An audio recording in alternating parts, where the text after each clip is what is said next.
100 years old.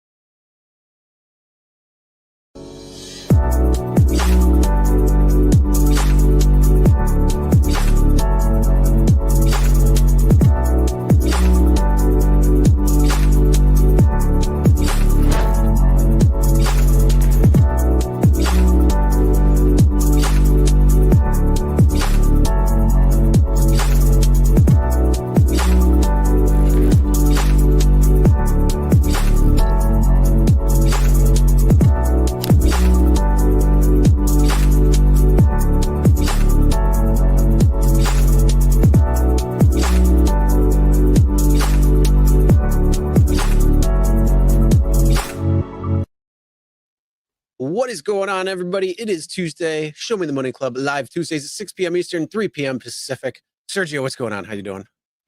Good. I would like you to refer me as Professor Avidian Yeah, no, going forward. that ain't happening. Shit. It's going good. It's going good. Everything is good. We got a good show and late breaking news as usual. So, hey, that's good. Oh, yeah. Yeah, quite a bit. So let's get right into what we're going to be talking about today. So we have special guest Tyler MacLennan coming from Voom Insurance to talk to us in just a couple of minutes. We're going to be talking about Uber launching campaign for rideshare insurance reform in California. So good follow-up topic to what's going on with Voom, and then going into rideshare with California and the craziness there.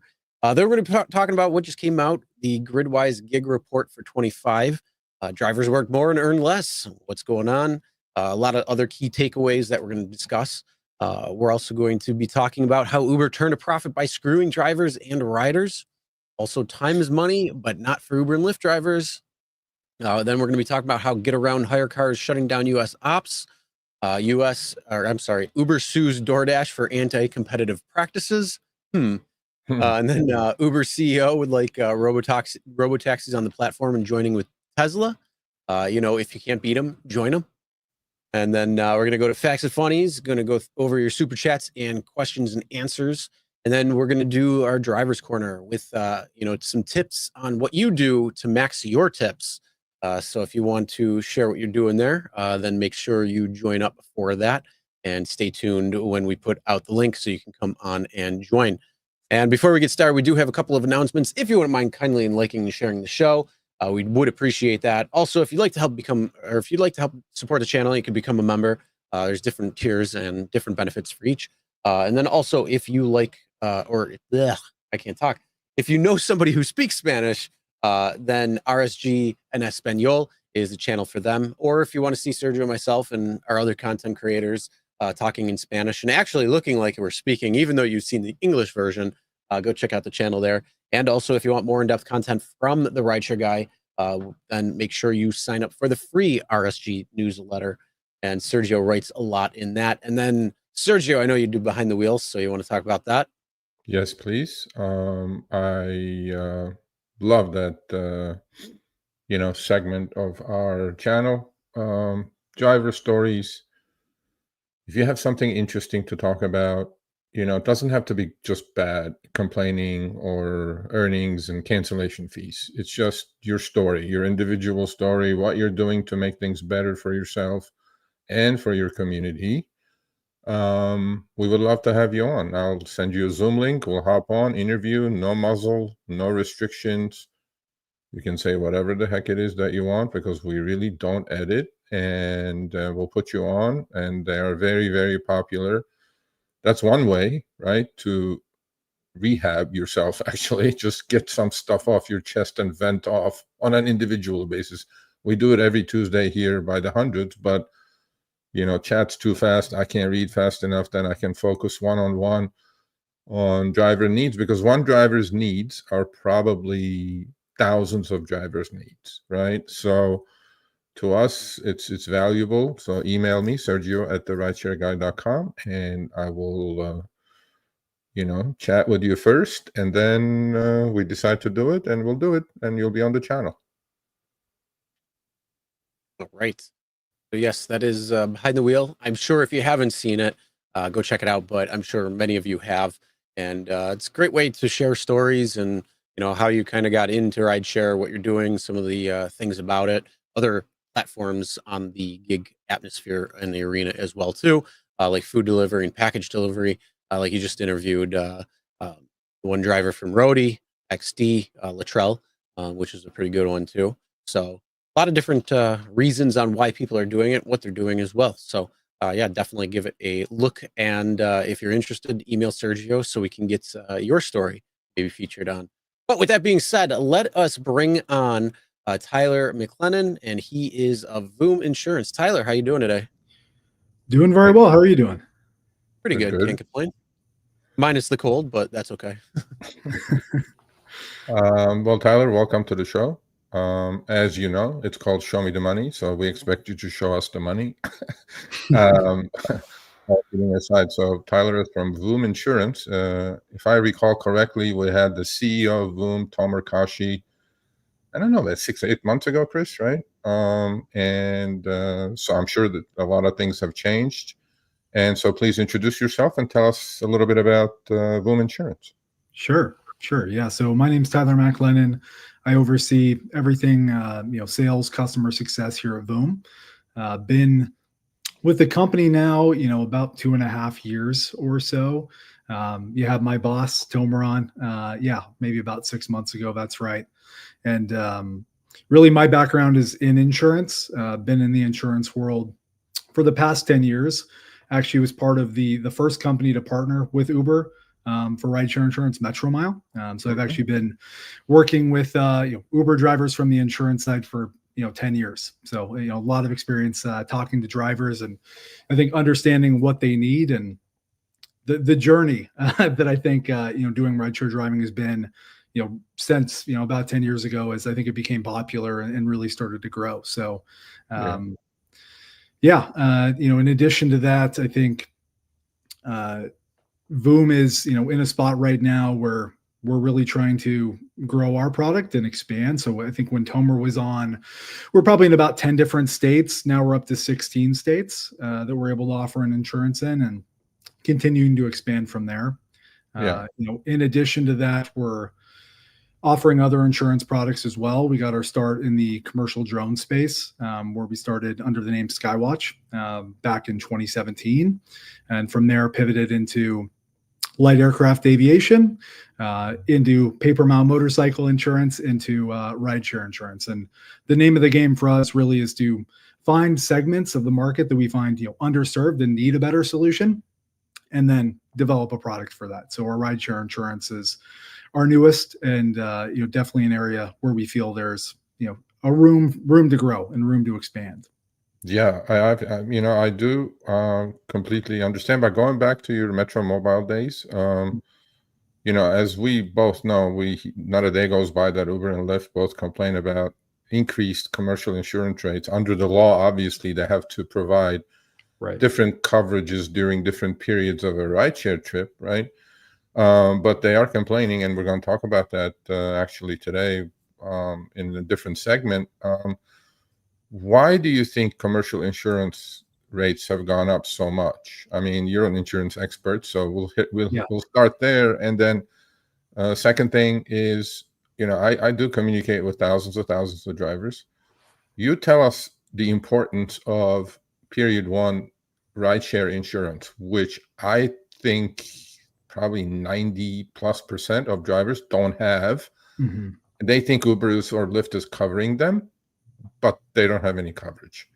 That's period one, when they have the app on and driving around or parked somewhere, right? So let's talk about those two subjects. Why do you think commercial insurance rates over the last specifically 3-4 years have gone through the roof, according to the TNCs, not me, according to them?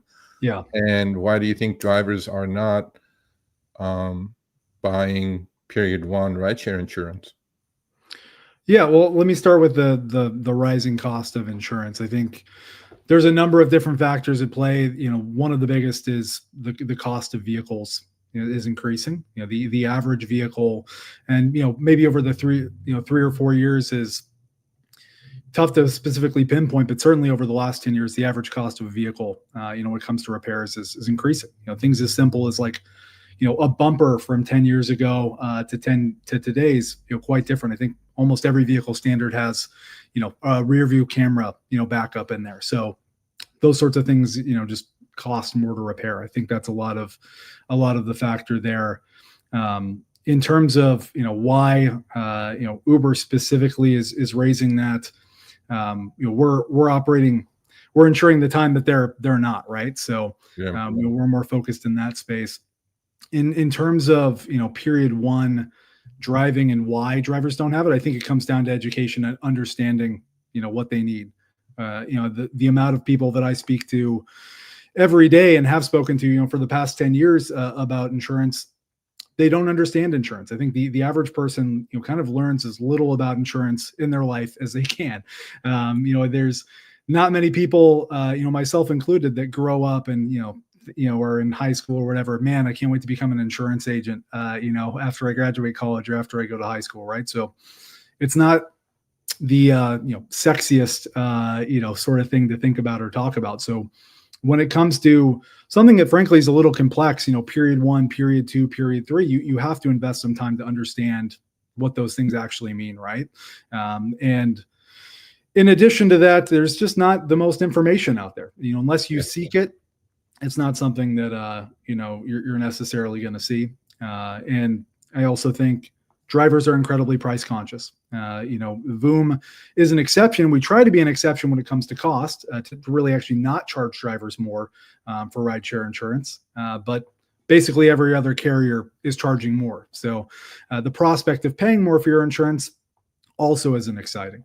So maybe just to quickly touch on, what Voom's doing a little bit differently is we've really tried to take into consideration the fact that Uber, and Lyft are providing coverage while you're on your way to get a passenger or while you have one inside the vehicle, and then factor that into what you pay for insurance with us. So, Voom's exposure, and by exposure, I mean, like, what is our risk to pay a claim, while you're doing rideshare driving is relatively limited. And, many rideshare drivers are not driving extensively out of the time, they're on their way to get a passenger, or they have one in the car. So that's allowing us to offer, a more competitive rate overall, and also provide coverage during period one and period zero. So any personal driving as well. Yeah, no, I agree with you. And education is key, obviously, to everything, right? And we try to do our best here to do so, because, when the other thing is, I find fault with the TNCs that they are not educating the drivers either. Yeah. They're like, well, because if somebody, from Uber or Lyft came forward and said, oh, by the way, during period one, we don't cover you, I don't think many people will drive, but specifically the part-timers, right? If you're a soccer mom and you have a house and you're driving, something happens for 3-4 hours a week and you have no coverage, which a lot of people do figure out when they get into a fender bender or whatever they get into during period one. They go like, oh, Uber should cover me. I'm like, no, Uber's not going to cover you. Lyft is not going to, DoorDash is not going to cover you. None of them are going to cover you. So I think it's information is key, and we should really, collaborate and do our best to get this out there, because it is relatively low cost compared to their own regular car insurance that they have to maintain to stay on the platforms. So, and it will save you a lot of headaches. A couple other questions for you. As far as, Voom is concerned, you said you're expanding. I think when Tomer was on, you said you were in 10 states. Yeah. Now you're in 16. That's right. Can you just give us an overview of that, and as well as what's ahead? Like, how's the expansion going? Yeah, so, I don't want to kind of bore you with the granularity of it, but, for any insurance provider to expand to more states, there's a lot of legwork that goes on behind it. For those that don't know, insurance is heavily regulated, controlled by different departments of insurance in each individual state. And when a new insurance provider wants to come in, they have to, basically submit for approval to do that. And that can be, relatively extensive, both in the amount of time and investment it takes for the company to do it, but just actual time for them to review it as well. So, in an ideal world, we'd be in 50 states, out the gate, but these things, do take time for us to be able to actually grow to. So we're in 16 states today. I think maybe the ones that we weren't in previously, Ohio, Missouri, Louisiana, Mississippi, Alabama. I think those are the ones that we've more recently added. But we're also in, Nevada, Arizona, Colorado, Texas, Georgia. We also, are working on continuing to grow. I don't have, an exact timeline on how many more we'll add. We've been, now live for a little bit over a year. Started in Tennessee as our very first state. So you can kind of understand maybe the pace, adding a little over, one state a month as we progress. And we're hoping to continue to ramp that up because, we're now serving, I think, roughly about 50% of the rideshare driving population. But we're missing some of the biggest states, talking about Florida, California, New York. So we do want to continue to add, but that'll be to come. Yeah, now that you mentioned that, so I saw this question flying by. When is Voom coming to the largest rideshare market, California?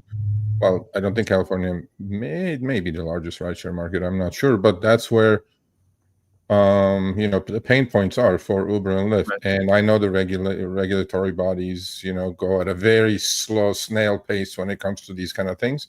But you tell us if there's any plans to come to California. There's plans. I don't have a date. We certainly want to be there. It's an amazing opportunity.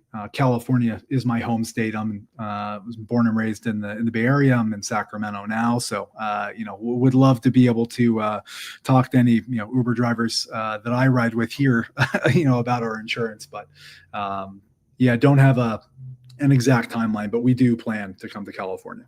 Yeah, here's one more question, and then we'll wrap it up. But does Voom go by your credit, or do they go by your actual driving record? Yeah, so we're going by your driving record. So the biggest factors for Voom when we talk about kind of the unique things with us, we're looking really at you individually as a driver and what your risk profile looks like for us. So, like a normal insurance provider, we're going to look at your driving history. So if you have accidents and things like that on your record, we're going to look at the type of vehicle that you drive, how long you've been driving, all the normal stuff. But the biggest difference with us is we're looking at the miles that you're driving, outside of Uber, and the miles that you're driving, on the Uber platform, and really, much more heavily factoring in that driving that you do, outside of Uber, because again, you're covered through Uber, when you're, in period 2 or period 3. So on your way to get a passenger, you have one in the car. So we're an especially good fit for, full-time drivers or people who are driving, I would just say generally less than what the average non-Uber driver might drive, outside of Uber, which I think is most. Yeah. We have a few more minutes. One other question that comes to mind is AI obviously is the buzzword lately, not lately, but last couple, 3 years, right? Mm-hmm. Does Voom use AI or some sort of system where that's why your rates are lower, or how does that work out? Yeah, so really where we're factoring in our rates, and the thing that makes us different and allows us to make our prices lower is we're really looking at again, the risk of how much time you're spending driving, for Uber, or, during time that, Voom would basically be covering you. So that period 0 or period 1. And we're not using AI specifically to address that. When you come to Voom and you're getting a quote, we're basically asking, or through a third-party system, you link up the ride-sharing platforms that you use, Uber or Lyft, and from that, we're able to actually see the miles that are driven on those. Whereas kind of any other providers taking a bit of a different approach, and they're basically just looking at all the miles that are driven. We're parsing those out and really only weighing the ones during period 0 or period 1. Right. I know the answer to this, but I'll let you answer it, and then we'll wrap it up. So does Voom cover commercial rideshare for black SUV? I think that's a different question, but you go ahead and get into that. Yeah, no, great question. Not today. We don't. Again, we're for black, or commercial driving, you're looking for coverage to, basically cover period 2 and period 3, right? And we're specifically not covering those periods today. I will say, we're been live for about a year. We're consistently exploring new avenues in the insurance world. So I'll never say never, on those sorts of things. I think if there's a demand for it and there's a way that we can find to price it, we're definitely interested in it. That goes with your history of offering other types of insurance products as well. We're really trying to, find, different segments in the insurance world where we can, I think, make a difference. Yeah. So we have a couple more minutes and I'll give you the floor. Give our audience some advice, insurance advice. You're the expert. So give, because to me, not having, if you're any type of rideshare driver, not having, or a delivery driver for that matter, if you don't have period one insurance, you really, really need to look into the mirror, especially if you have something to protect, such as a house, such as a bank account, such as this. Because if you do get in a crash during period one and it's your fault, regardless, whatever it is, outside that $2,500 deductible that you're going to cough up with both PNCs, you have nothing. So you need to look into Voom to provide you that coverage in a very, very sensible premium. And so you go ahead and finish us off, Tyler. Yeah, I think, the advice that I would give is, beyond the obvious of come to Voom and, get a quote. Obviously, we would love that. Yeah. But do the research. You can visit the Voom website. We have different resource articles you can read through. You can understand, I think, whether you get insurance with Voom or not, it's important to understand the risk. It's important to understand, what the coverage actually looks like, not just with Voom, but what Uber and Lyft are actually covering, and taking the time to let's say look under the layers and see what'll actually happen. Sergio, I know you've raised it. If you don't have that period one coverage and something happens, you're not going to be in a good spot. A lot of people do come to us, frankly, after they've had one of those accidents, and it's better that you come to us, or honestly, if somebody else, if it doesn't make sense with the miles, to get that coverage. So, having worked with Uber drivers for the past 10 years, I've heard, numerous horror stories around this, and, never want anyone to deal with that. So that would be kind of my main thing. I guess one other just quick note, since you mentioned the $2,500 deductible, one unique thing about Voom that we offer on our platform is we offer a deductible reimbursement.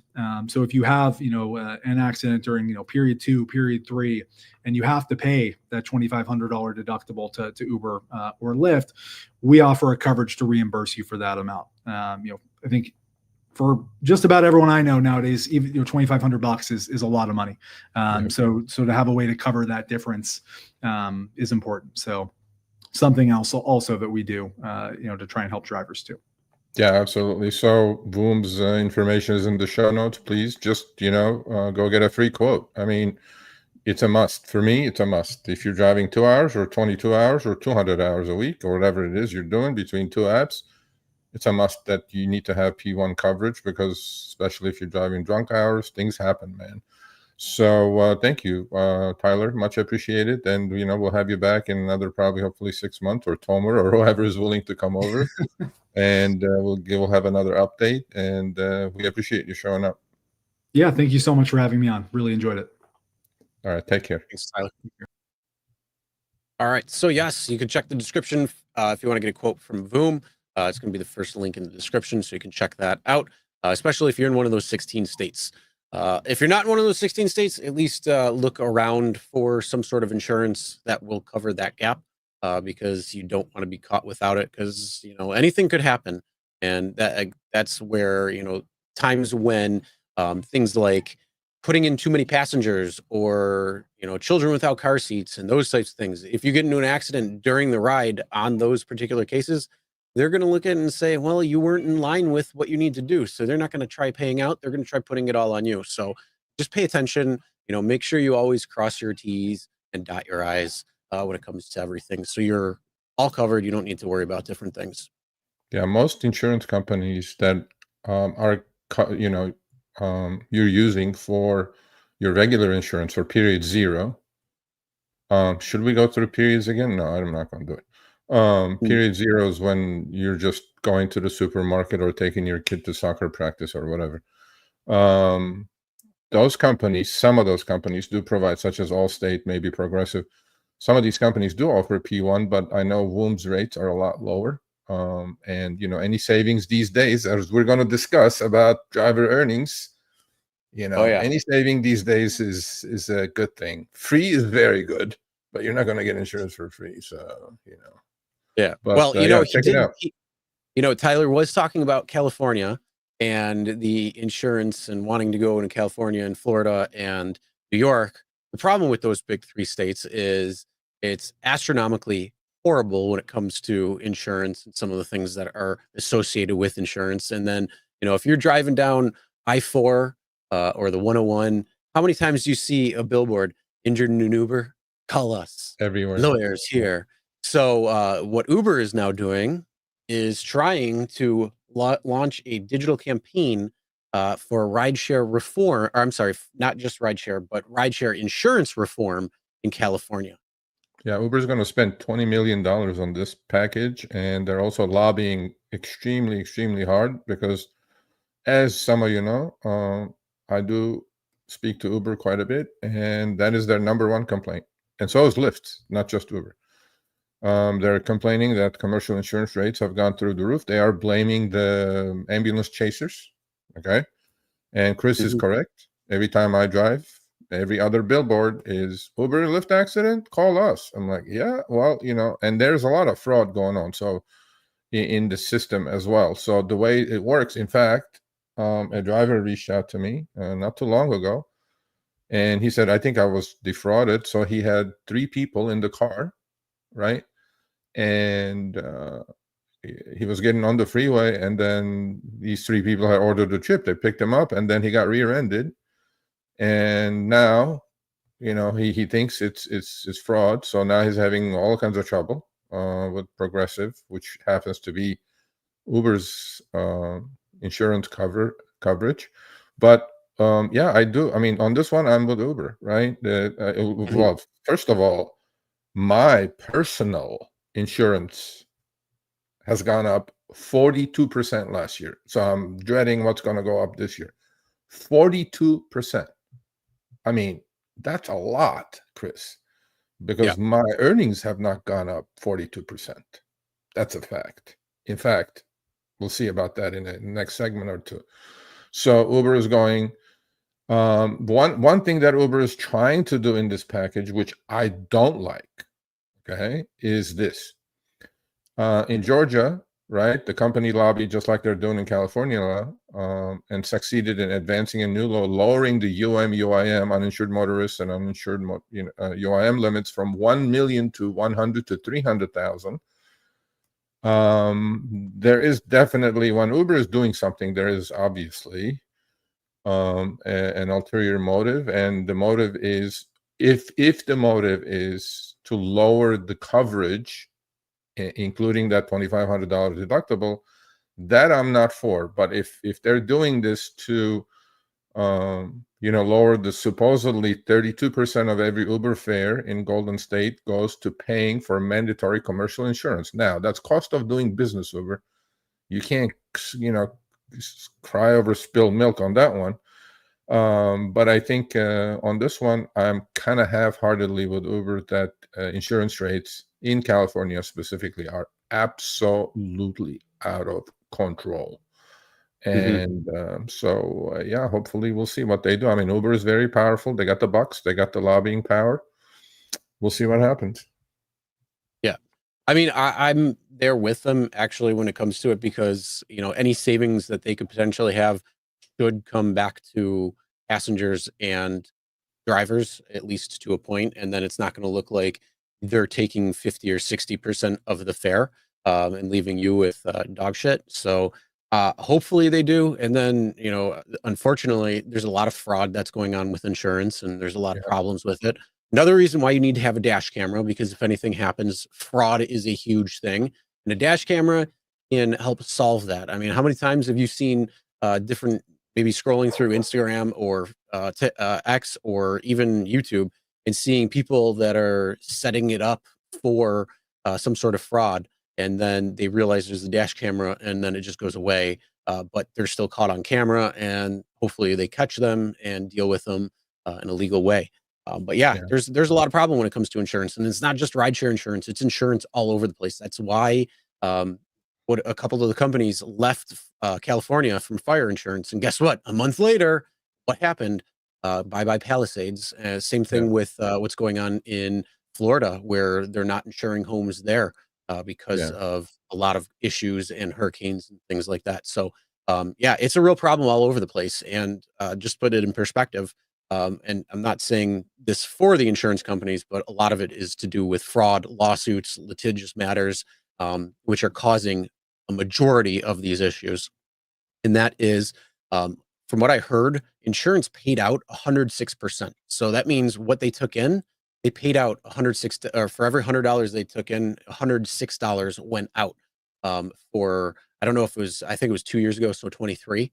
I'm not sure. I can't remember that specifically, but it's right there. So a lot of it has to do with lawsuits. A lot of it has to do with fraud. A lot of it has to do with all this crap. So that's where I think a lot of reforms need to happen.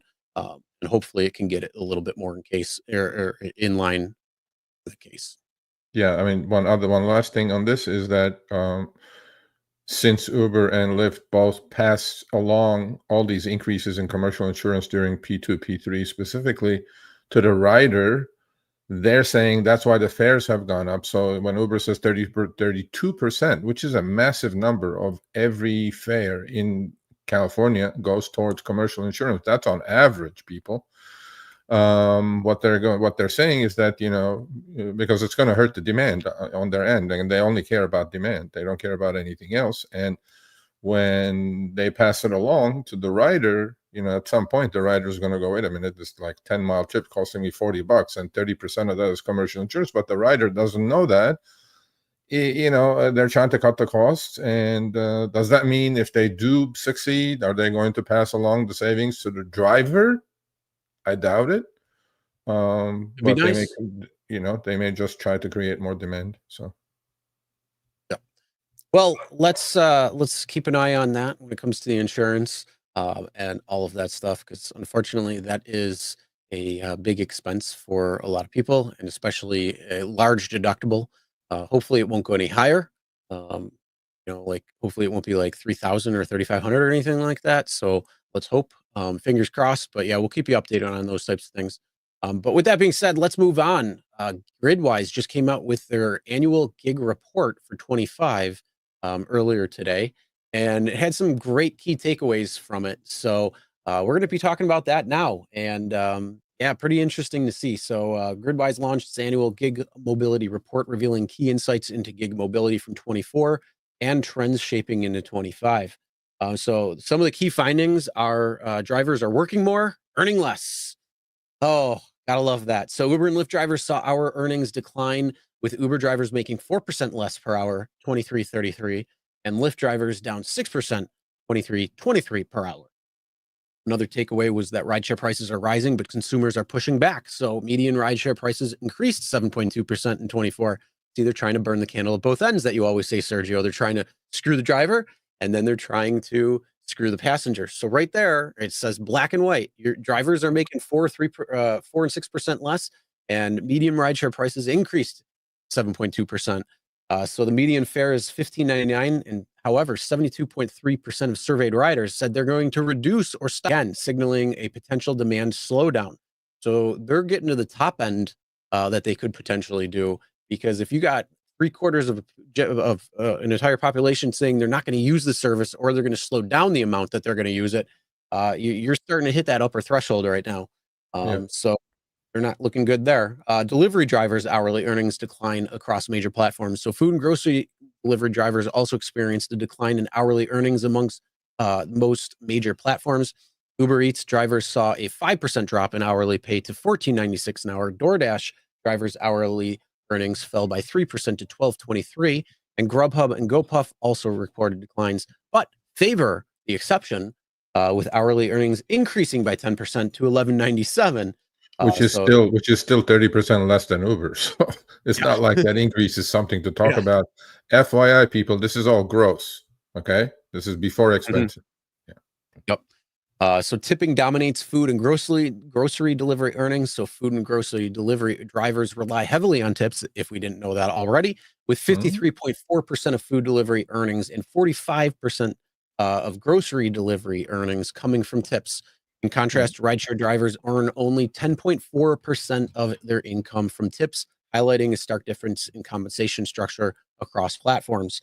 Also, retail delivery surges, DoorDash up 34.1%, Uber Eats up 46.6%. So retail is becoming a larger part of on-demand delivery, with DoorDash's retail delivery volume increasing by 34.1% in 24, and Uber Eats growing even faster at 46.6. Retail delivery is also capturing a larger share of total deliveries. On DoorDash, retail deliveries grew from 7.2 to 8.4% of total volume, while Uber Eats saw an even bigger shift, rising from 9.0 to 11.3%. And may see retail deliveries skyrocket 4,500% in 2024. But that's not really what we're talking about. But yeah, some major key takeaways. Basically, they're saying if you're driving food delivery or grocery delivery, you better be getting some good tips. And that's why no tip, no trip. So that's why you're seeing those orders last longer if there's no tip there. Tip baiting is a real problem still for a lot of people. When it comes to rideshare, yep, they're trying to screw you, paying you less, and making the passenger pay more. So there's that. Just to try to squeeze out as much profit as they can. Are they even profitable yet? Yeah, I mean, at their scale, Chris, right? 4% is massive, and and 5% in Lyft's cases, or 6% lower is massive. This is not factoring in. So first of all, I appreciate Gridwise for doing this. It was 800 million data points. Basically, they analyzed 800 million trips. So when Uber, that I'm going to talk to this week, says not enough sample size, or 720 million trips, okay, and 8.3 billion in driver earnings in 2024. So this is not a small sample size, number one. Number two, it confirms the thousands of email I get every month complaining that drivers are making less money. On the other hand, Uber says, oh no, drivers are making $30 an hour nationwide. Interesting. And it also kind of reaffirms all the good work our good friend Professor Len Sherman has done for the driver community. We've been talking about this for over 2 years. This is a trend that's continuing. In fact, these numbers look pretty good compared to what it looked like in 2024, which I sent you the slide for that. And last but not least, these numbers are not adjusted to inflation. Uber, Lyft, DoorDash, Grubhub. You executives, I'm pretty sure, know what the inflation is, but then with your fat paychecks, I don't think you care. This is not adjusted to inflation. Adjust these earnings to inflation 2 years in a row. 2, not 1 now, 2 years in a row. Massive study, massive data points indicate that drivers are making less while their inflation costs on goods that they need to purchase for their cars, all the way from maintenance to gas to insurance to tires to whatever, has gone up 30 to 40% in the last 4 years. Okay. And that none of this is factoring that. So while it is, we have been saying this for over 2 years now, since we started Show Me the Money, driver earnings are in decline. Earnings are actually crashing if you factor in inflation. And so this kind of validates everything we've been saying for the last 2.5 years. And I'm glad Gridwise did this. Breaking news, maybe, but we're in touch with Gridwise. We're going to try to have their CEO on, Ryan Green, hopefully within the next couple of weeks, and we'll hear it from the horse's mouth. These are major numbers, 720 million trips. Uber can say, yeah, well, we do this, we do that. Not the point, Uber. This is a big analysis of what kind of BS you're trying to pull over with your PR departments, and nobody's buying it. And Gridwise certainly didn't buy it. I mean, Gridwise just analyzing data. They're not partial. We're partial to the driver's side, obviously, but so all the emails we get, and that means we're not smoking crack here, Chris. I know somebody's smoking crack up in San Francisco and New York, in the HQ, but not us. And so it kind of validates that all the drivers complaining to me are not crazy. And I mean, did you have a chance to put the next slide up? What Yeah, happened but, in 2024? Yeah, but we're looking within the report too. It's got the future gig work, so they're talking about what to expect on 2025. And I just want to highlight the part there of what Ryan said was 2025 is a pivotal year for the gig mobility space, and drivers are looking to maximize earnings per hour. Meanwhile, consumers are becoming increasingly aware of pricing dynamics, putting pressure on platforms to find efficiencies. It'll be interesting to see how gig platforms leverage data to minimize driver downtime and improve marketplace efficiency, ensuring consumers aren't forced to pay more while drivers still earn more over time. I don't know Yeah. if that's going to happen, but hopefully. But yeah, it's a good report, and there's actually a lot more to it. That was just some of the key takeaways. So if you want to check that out, I left a link in the description so you can actually go and see and actually download the report there. And then this is the 2024 report that you were mentioning. Yeah, that's the report from 2024, which looked at 2023, and for rideshare from 22 to 23, Uber earnings, gross earnings, year-over-year change was minus 17%. Again, while inflation is going the other direction. Lyft earnings were up 2.5%. Uber Eats was down 15%. So this kind of completely coincides with Uber going on a bender and trying to become a GAAP profitable public entity, public company. And we know what has happened to their stock price, 23 to 80. And the cuts continued into 2024. And I'm sure Gridwise will do another wonderful report in the end of 2025 for 2025. And, if I'm still around, we'll talk about that. But driver earnings are going this way, and inflation is going this way. And whenever Uber says, oh, drivers are earning $30 per active hour nationwide, you keep smoking crack, Uber. It's okay. You can't spin this. I mean, they're going to spin it, I'm sure. I'm sure they'll come up with their own blog tomorrow or next week or something. But yeah. Those are the edge cases. Yeah, there are no 720 million edge cases here. Those are the edge cases. Yeah, they cherry pick the data. Yeah. I mean, yeah, it's ridiculous. It's ridiculous. It's tough. That's why you just got to do what you can and be smart. And that's why we say you got to work smarter, not harder, on these things. And hopefully, there will be some light at the end of the tunnel. Hopefully, there will be some driver supply going away and a little bit more demand picking up. So we'll see what happens. But yeah, unfortunately, not a great year to be looking at when it comes to earnings. And yeah, if prices go up, driver might be sitting there a little bit longer because passengers might just not be ordering anymore. They're going to look at taking their own car, doing different things instead of relying on Uber or Lyft. So yeah, for sure. It's definitely a pivotal year for sure. Yeah, especially I mean, look, continue. They're both not short of supply, though, right? People are still driving into the millions, and even with these numbers, I mean, it's our job to put these things out and discuss and talk about it. But you guys, every one of you need to have a talk with yourselves.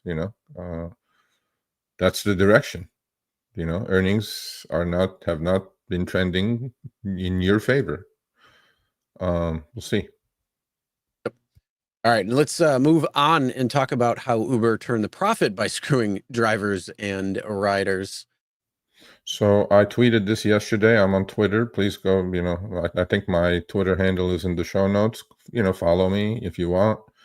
There's a really cool, actually, driver community being established or actually growing on X.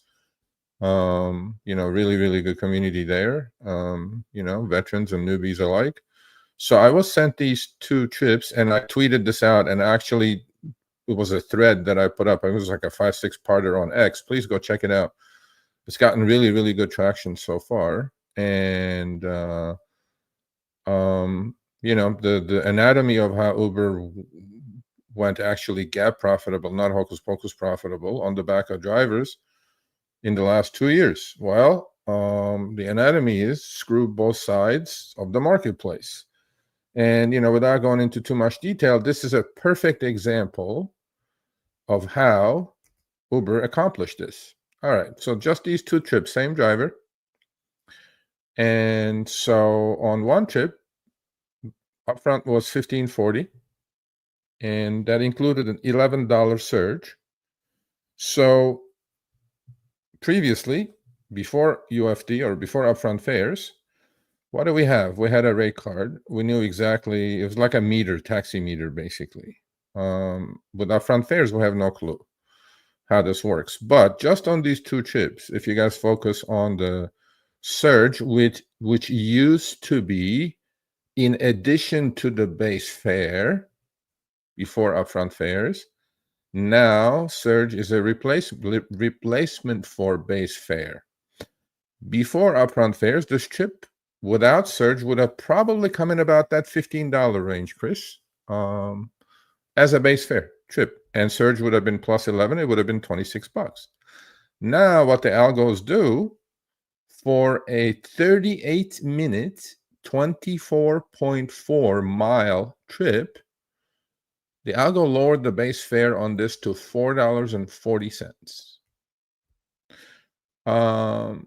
And where is that money going? So we know on the back end, the rider, $11 sticky surge is pretty high. On the back end, I am pretty sure the rider is getting ripped by 2-3x because they use the multiplier on the back end and they use the flat sticky on the front end. So on the back end, the upfront fares have done this wonderful thing for these companies. What it has done is it's completely separated what the rider is paying from what the driver is getting. So with those wonderful hocus pocus opaque algorithms, this is what the upfront fare looks like. And I bet my bottom dollar that on the back end of this, the rider was charged probably 3x, and the rider probably was charged minimum of $40 for this trip.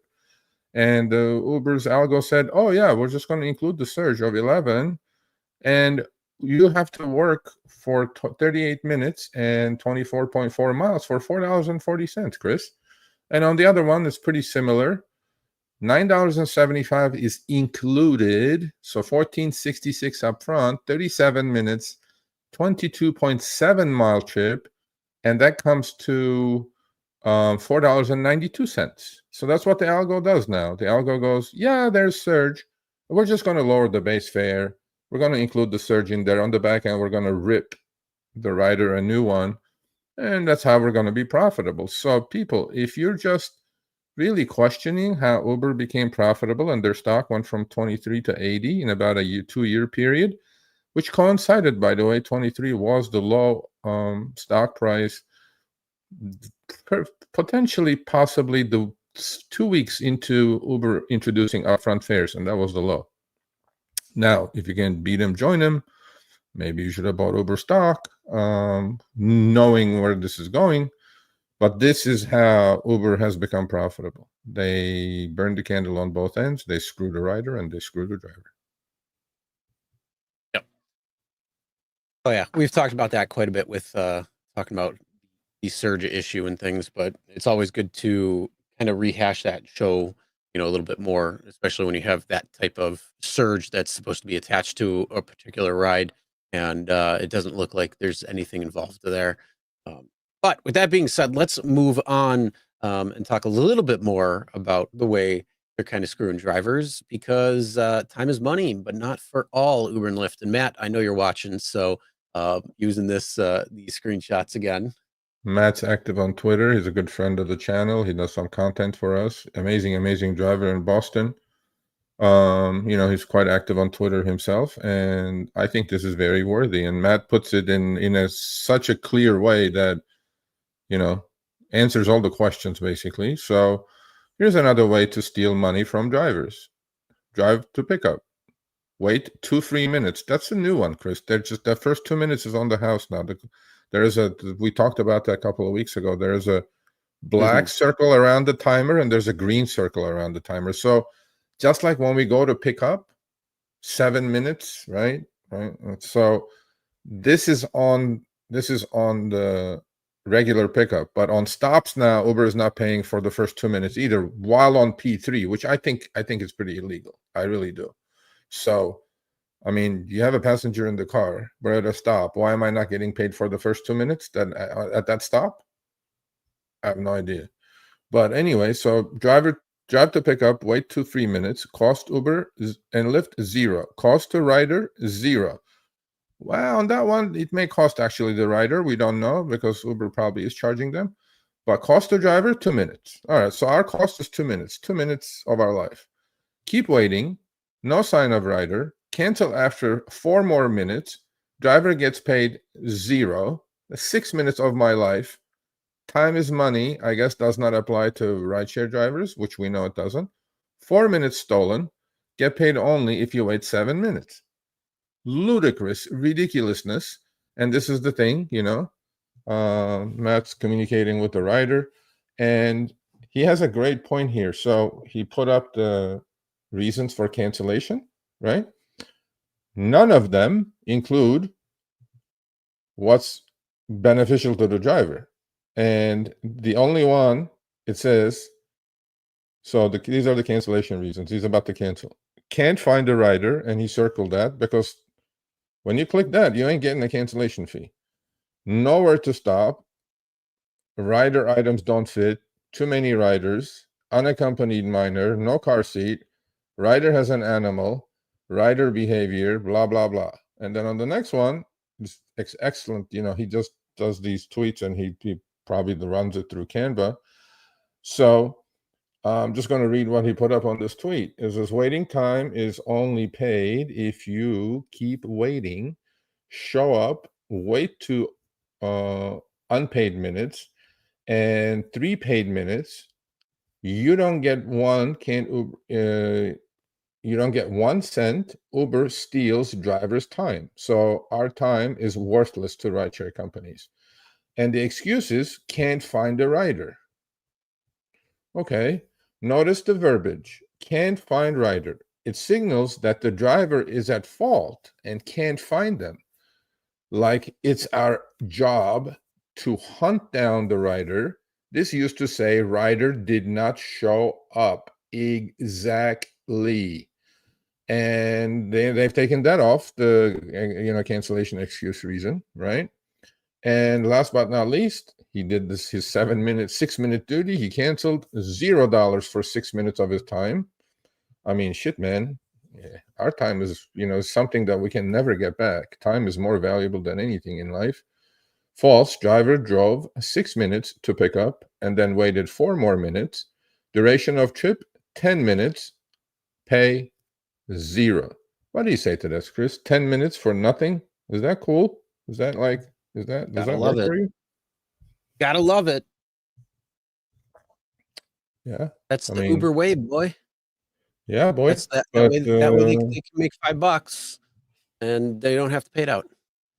Yeah. And then when you do cancel, Uber even takes, what did they take? 75% of that? I mean, look, man, you guys, my rule of thumb for cancellation is I will wait the first 2 minutes. I will definitely not wait 7 minutes for anyone, unless it's some ridiculous surge trip that I know it's very profitable. Then I'll just wait. Put it in park, chill out, watch some YouTube, whatever it is. But on a base fare, no surge trip, tailpipes after 2 minutes, bro. I ain't spending my precious 6 minutes left on this planet on your ass to come down and get in my car. That's true. I don't blame you there. There's always exceptions to the rule, like you said, if it's a juicy trip or something like that. But yeah, time is money, and unfortunately, you don't get time back. Absolutely. All time right. is something we cannot get back. Yep. All right, let's move on. Let's talk about Getaround and Hyrecar. They're shutting down US ops. Yeah. So if you've been using Getaround or Hyrecar, you're not anymore. Yeah. Yeah. They're in Europe too, so they're staying around in Europe. Yeah. But they are shutting down, and luckily there are other choices, which we'll talk about in the next few weeks if you're renting.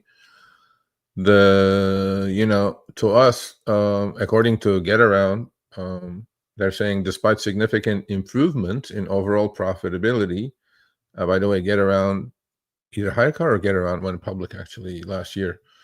And extensive restructuring efforts, the company has faced an ongoing lack of liquidity, which has made U.S. operations no longer viable, their CEO said. I don't know how many of you are using Getaround or Hyrecar, but no longer. They're going to be servicing their clients, and they're demanding that the cars be returned ASAP. But there are other choices, right? There are choices like Zipcar and things like that, which I know you talk about. So you get into that. What's up? You want to talk about what other choices drivers may have as far as besides Getaround? Zipcar is great, especially for short-term rentals. If you're going to be doing something like a long-term rental, it's definitely not worth it. But short-term rentals, it is because that's what they're designed for. So, if your car is going in for service, or you want to try a car out or something, you can do that and still drive Uber for it. So Zipcar is definitely an option, especially if you're using Getaround or Hyrecar. Zipcar is probably the next best solution, because now it's the only solution. I'm sure there's other cars out there that are, things, but you can check out Zipcar. Check out Zipcar. There is one other company that I heard about that you can actually drive multi-platforms with that, just like Hyrecar and Getaround. DriveWhip. We're looking into it.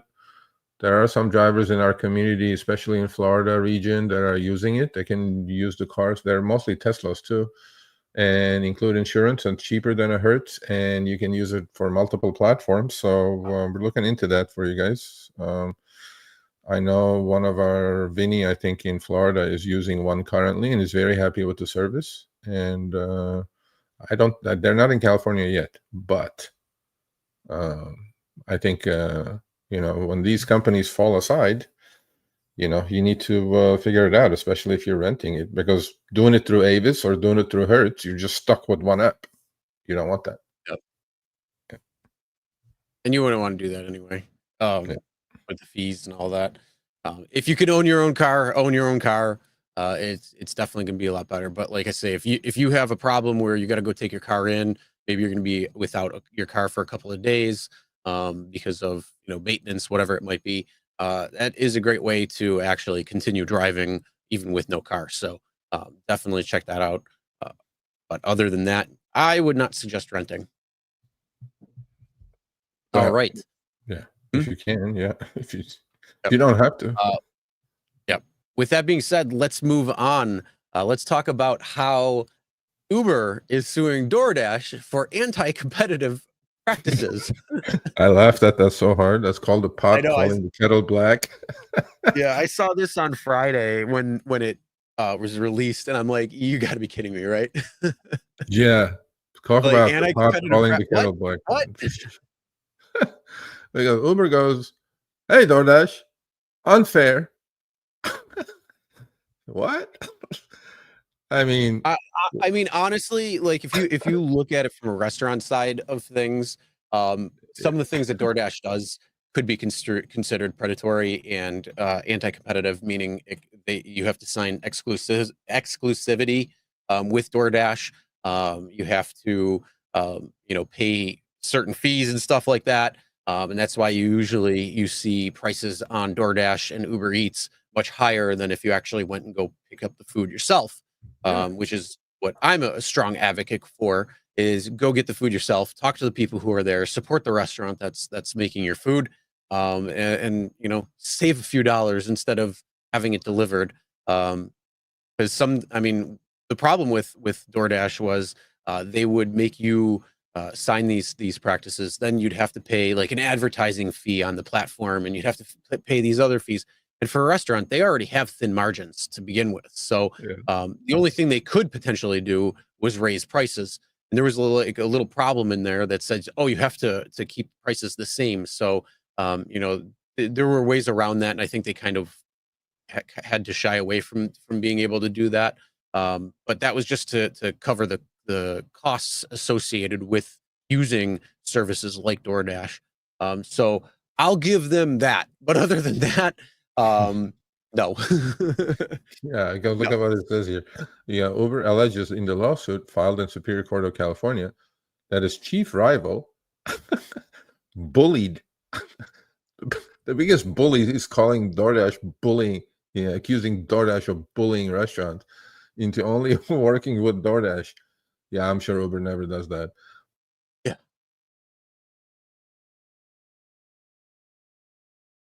Uh-oh, did you freeze?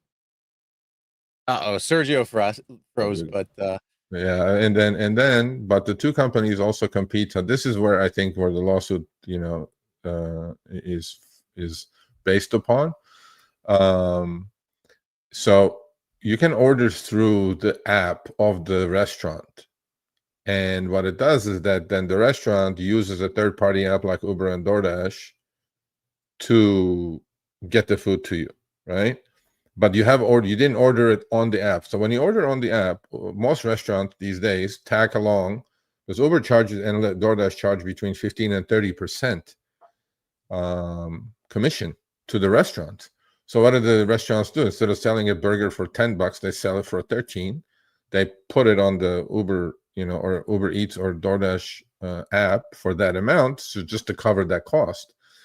But sometimes you can order through the restaurant's own website, and then the restaurant uses Uber or Lyft to facilitate the delivery.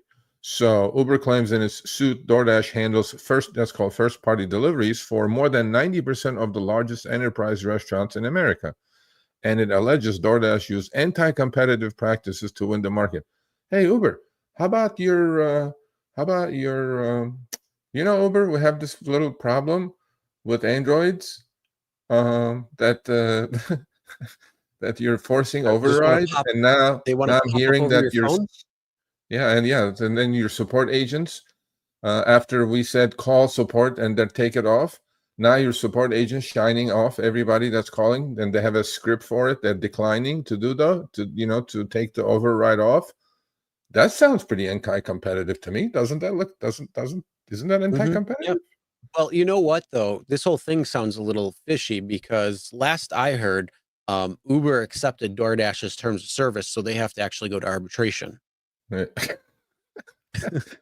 one. Good one.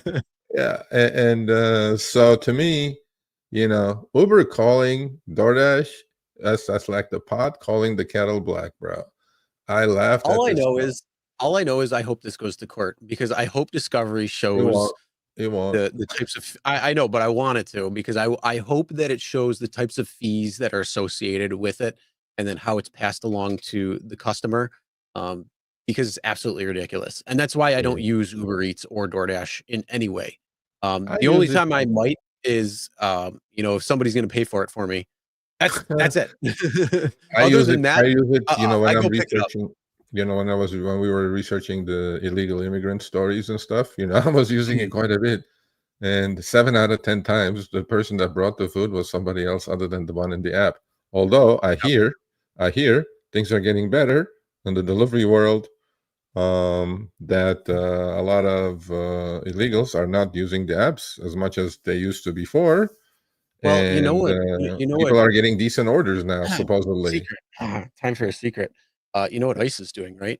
Well, you know how in Chicago they were like carjackers were ordering Lyfts and Ubers and having them deliver the car to them and then just robbing their car.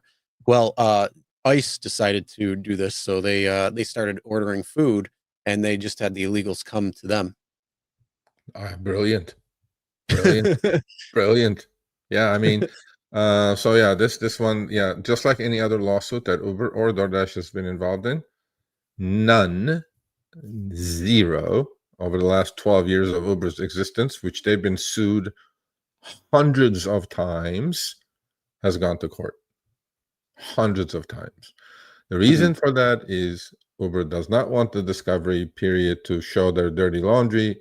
Uber does not want to divulge the algos that they run, those evil algos they run on the poor drivers and riders. And so, yeah, this will also not go anywhere. But, It's a good fight, though, right? You know, red corner we have Uber, and blue corner we have DoorDash, and one All I know bully is is I would accusing the love other to bully see of it. bullying. I'd love to see it go because, like I said, I would love to see Discovery on that. That would be awesome, but it won't be. Mhm. Bully All right, is well, let's move accusing on. the other bully of bullying. I like that one. Huh? I should Well, write a article with that. Bully is accusing the other bully of bullying. well, here's the thing though. If you can't beat them, join them. And Yeah? that's what Uber wants to do when it comes to Tesla, because no one wants to compete against Tesla or Elon. And you know why he's ass kissing? Because I'm waiting for Doge to go after corporations in America like Apple and Uber and clean Oh, their asses up.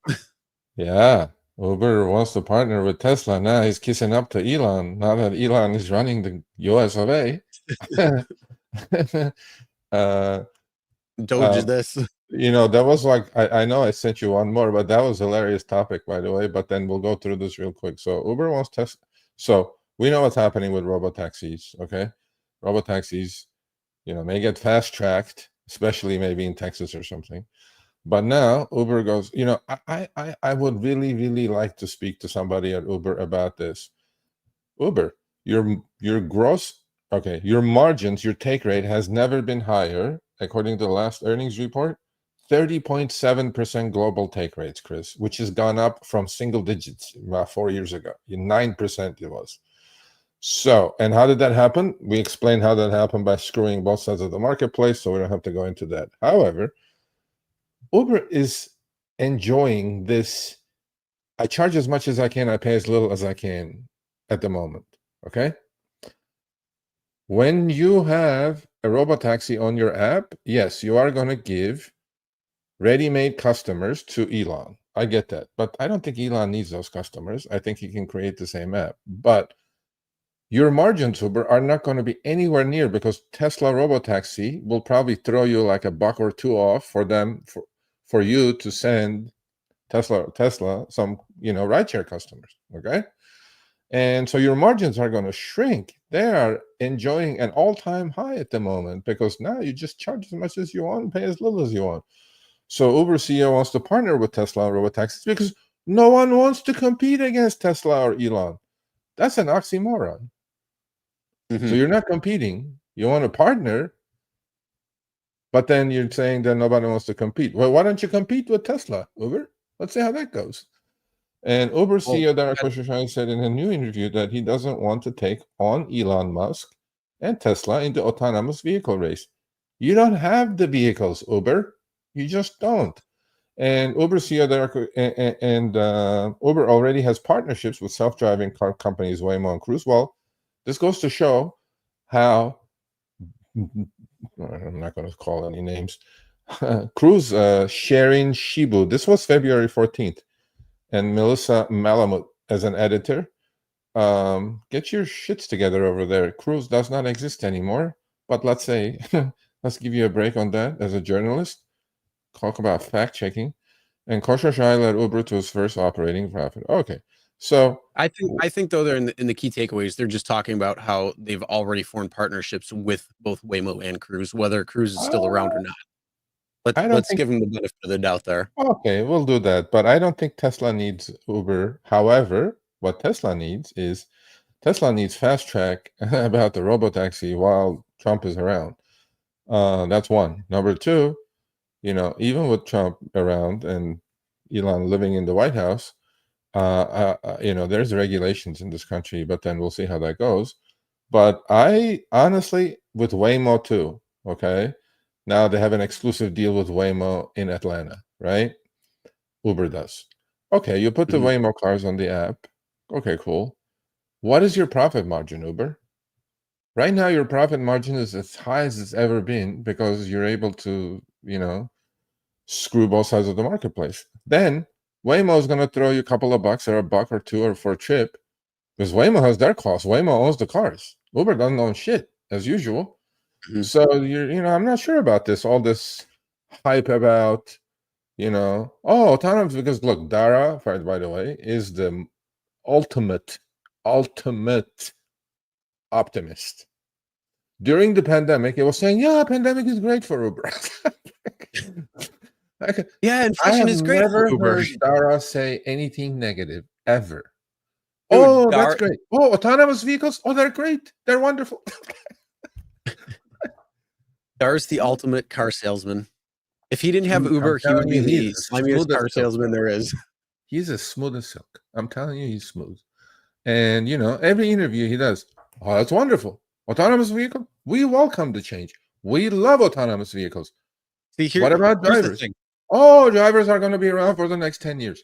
Oh, Yeah, but here's the thing. Uber needs Tesla. Tesla doesn't need Uber.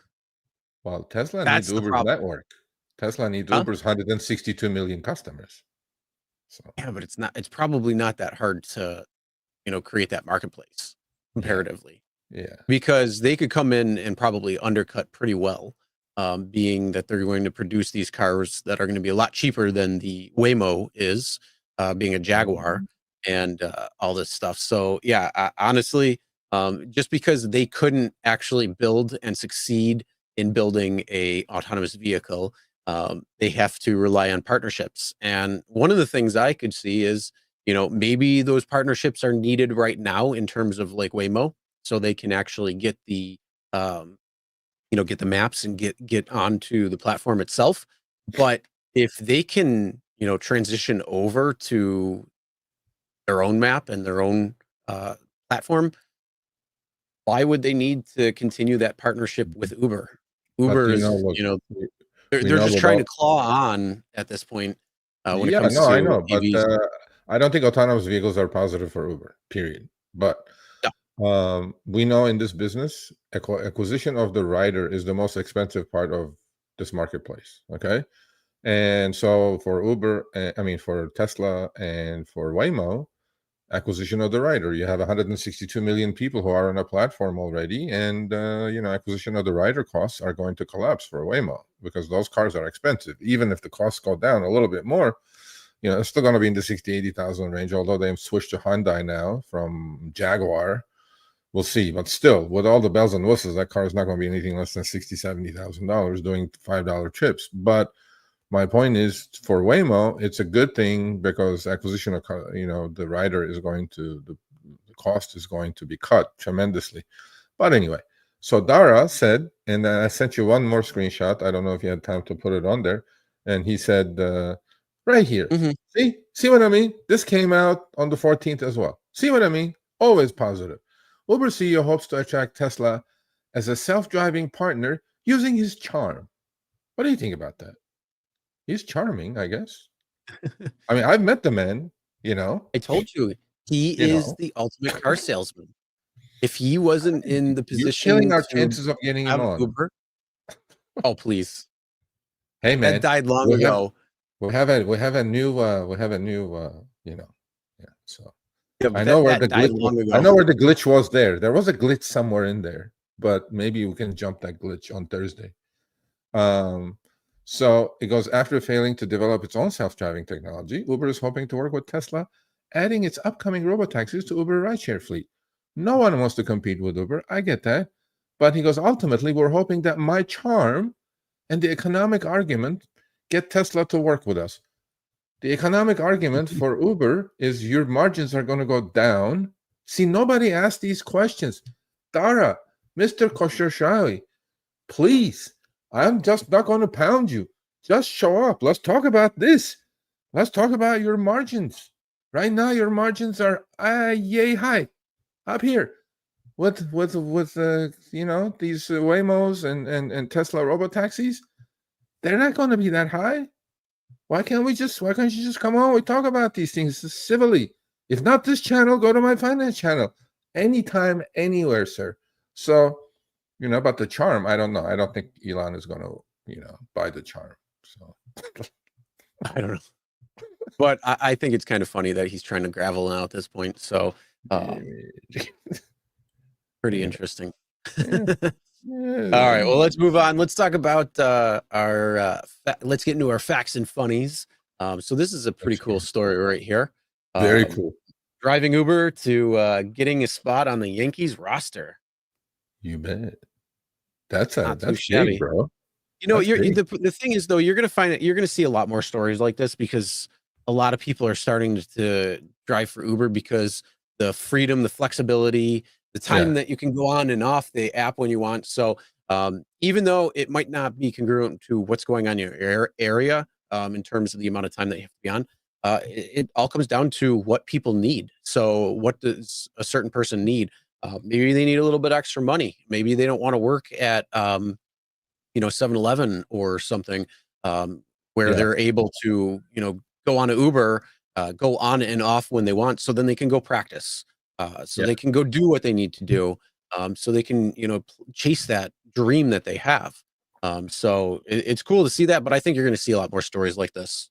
Yeah, we had another baseball player, remember? He was a pitcher, and it was like a year and a half ago. So now this gentleman, Yankees, I mean, holy crap, that's a big deal. So, but Chris, I feel like the only thing that's left in a four-legged table of the rideshare business or game for the driver is one leg. That one leg is the flexibility. Okay, that's the only thing that's left. Earnings were another leg, wonderful. Promotions, another leg. Surge, another leg. Flexibility, 24-hour a day.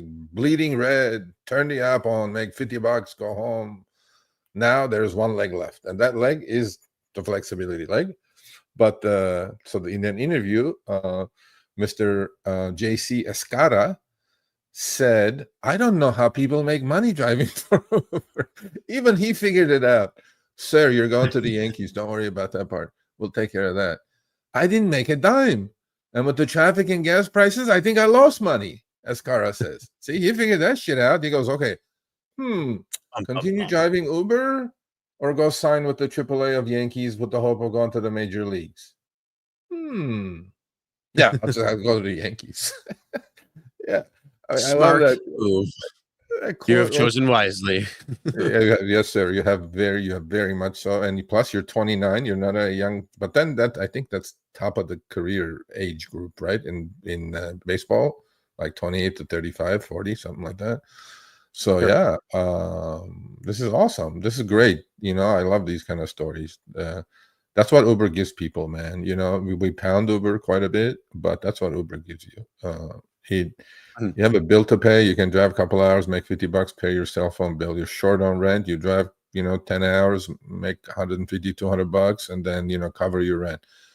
That's what I think Uber is for these days. It's not full-time gig. I don't know. I don't think it is. Yeah. And then you have your job with your schedule. Yeah. And you supplement it with extra income that you can use towards bills or anything like that. Yeah. I agree. And then this was one thing. I know this is not fake because this is by Trent from Florida. Yep. He's on Twitter too, so another wonderful community Twitter driver community member. And we see these quite often. It should be kind of embarrassing for a technology company, to be honest with you. But what I noticed is that isn't there a cap on surge? In LA, there's $30 cap. I guess in Florida, Pretty sure there is, but look at this thing, 53. Shit, huh? That's good, sticky right there. Just drive right through that puppy. And but then look at the side surge, right? $3, 275, and 53 there, and 32 in North Bay, and 31. I don't know. How do we get there? Uber boat? Is that what I got? I don't know. I think you got to drive down 195. Is that what it and is? get that. It looks like it on the bridge. If you look, it shows that. So who knows? Maybe you're going to get 31. Maybe you're going to get 32. But if you're driving 195 right there, and the sticky, it'll say like you got 275 coming. Yeah, Michael. So what are you guys thinking of these surcharges? This is from my boy Rick in Miami right now. You have a 53 on one, $53 one, which I heard somebody say that they kept it at 30. Yes, they cap it at 30. Not kept it, capped it at 30, which is not true. I guess not in Florida. And then you have 31 in the water. So you need a boat. Yeah, that's what you need. That's what you need. You need I don't know. You need a boat, I guess. I to just go want to to- know what's going on in that area because that's like all houses and stuff right there. Well, that looks like no, but that looks like maybe that's like a tourist ship has arrived. It looks like a pier or something, right? No, Possibly. that area looks like is I believe all houses and stuff. Is it? You go south. If you look at the bottom where Go is, that's going to be more where the ships are. That's going to be the like Biscayne area and all that stuff. Yeah. Yeah, I know. But yeah, go to Florida, everybody. And the other thing I have noticed, by the way, in Florida, because we have massive community in Florida, people are sending me screenshots with surge that never existed before. So I think ICE is doing their job in Florida. Mhm. I mean, Yeah, a lot of yeah, I'm seeing some more from people that are sending from across the area that they're saying, "What's going on? There's actually surge." Like I don't know. Yeah. No, maybe maybe. maybe this is gonna help. I'm not seeing it in LA yet, but I'm seeing it in Texas. I'm seeing it in Florida. So Mhm. maybe this is gonna work out. And last but We'll not see. least, I was sent this from a San Francisco driver. If you guys know, right? I am Who's definitely Barcelona? into the round ball. Now that the Bills are gone and Casey got their asses kicked. Awesome, right? This is if you guys know anything about soccer, which is I don't even know what they call soccer, but talk about a Barcelona fan, which is my team, and number 10 Messi, goat of goats. Look at this. Imagine this car comes, picks you up as an Uber. Potentially, there is a possibility of that. I would just tip this guy like as much as I could on the app, bro. Look at this. My hat's off to you, sir or madam, whoever you are. This is it. This is what a true fan is being like. Barca forever. And Haslan Buddha, I'm gonna block you because he just said Hala Madrid.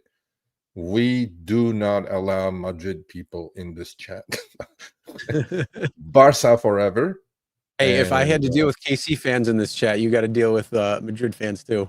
Yeah, I guess so. Yeah, no, Madrid fans. Yeah, Madrid fans don't have much to talk about because they suck. So anyway, yeah, my hat's off to this person who wrapped the car in Barca colors, man. Vamos, Barca. There you go. Nice.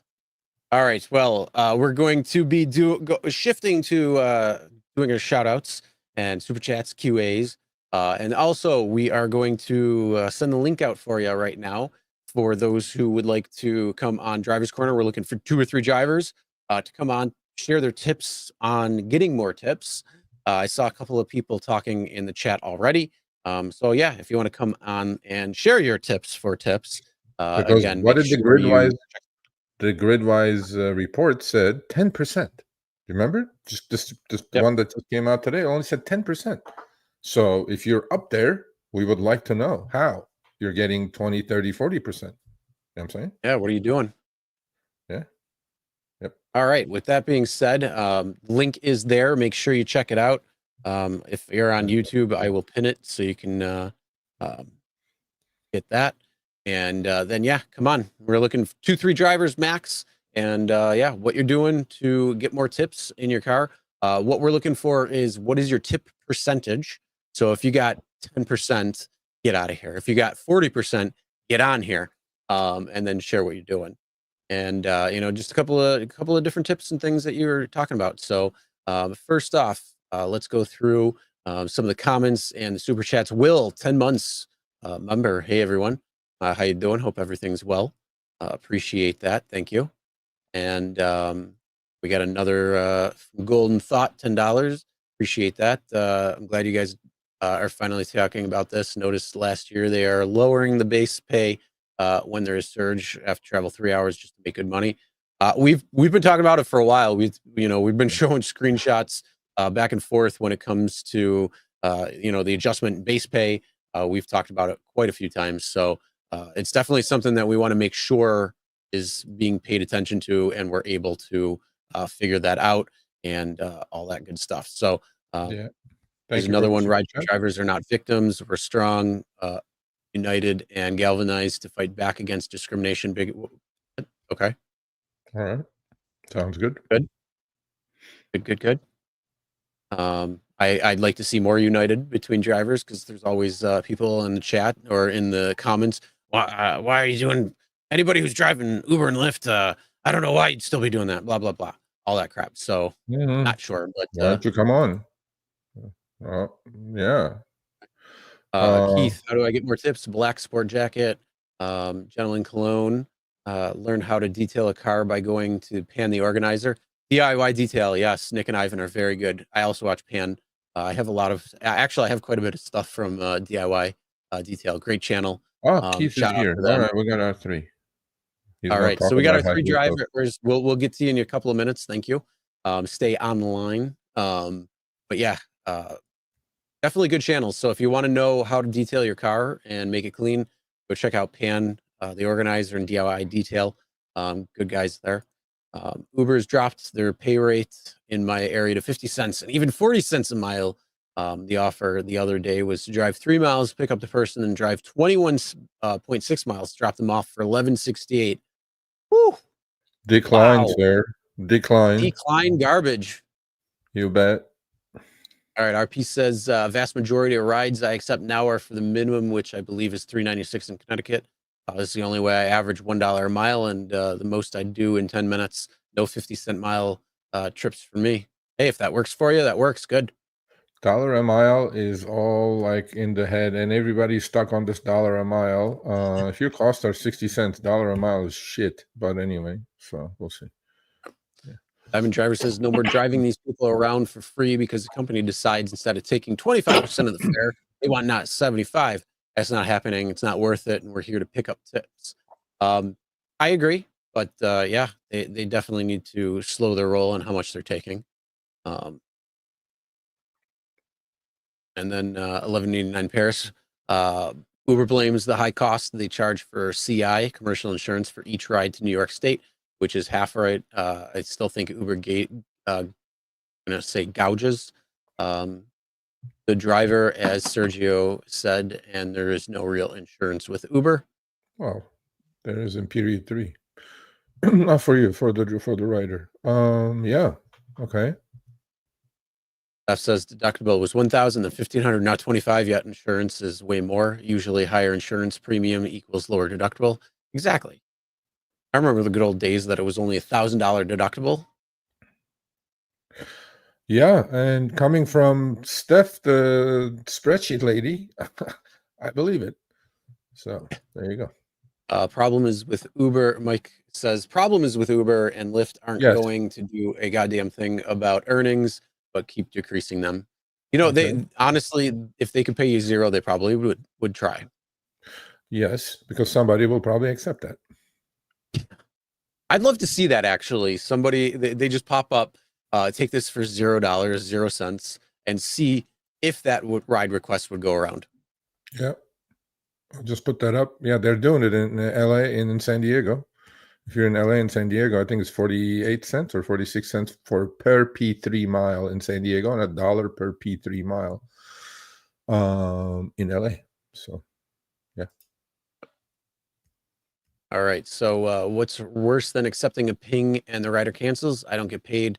Annoying, especially getting on the highway. Oh, I'm right there with you. Yeah. Right there with you. 100%. Sergio, did you RSVP for Uber Crew? Are we live I did streaming? that twice, and they didn't pick me, so they can have it. No. I know they're not going to pick me because they know who I am, and they go like, "Oh, that guy, no way."